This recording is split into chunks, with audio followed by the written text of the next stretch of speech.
peuple congolais, levez-vous et mettez fin à la distraction.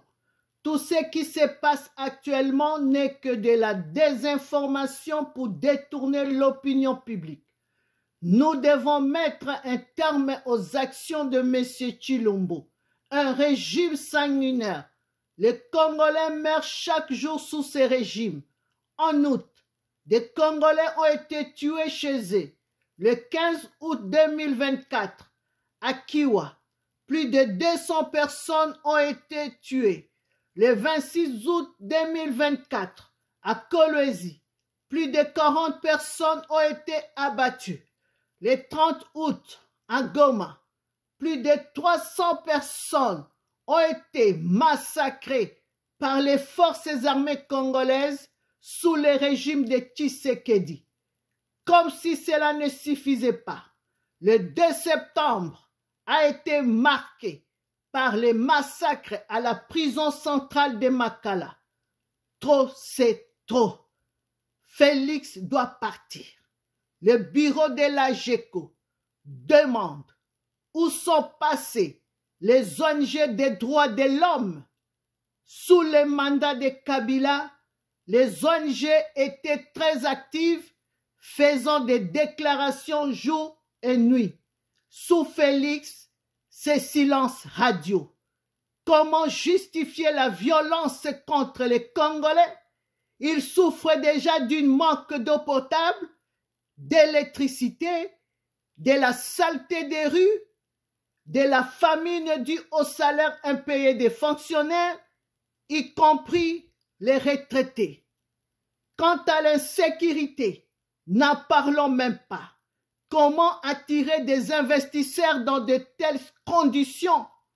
En RDC, ce qui prospère, ce sont les détournements, les arrestations des opposants et des journalistes, ainsi que les violations des droits de l'homme.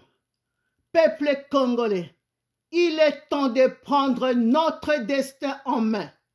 La situation est urgente. La diaspora de la GECO, l'œil et l'oreille du peuple, appelle la communauté internationale à ouvrir une enquête pour établir les responsabilités. Nous savons que Félix est le seul à pouvoir donner l'ordre de déplacer les cadavres des victimes du massacre de la prison de Makala.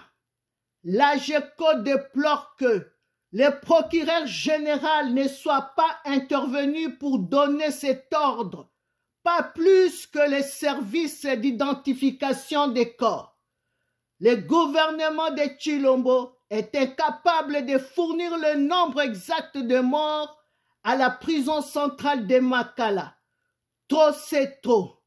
Tshilombo doit partir, emportant avec lui son régime sanguinaire qui utilise nos propres militaires pour massacrer la population comme à Goma et au Katanga.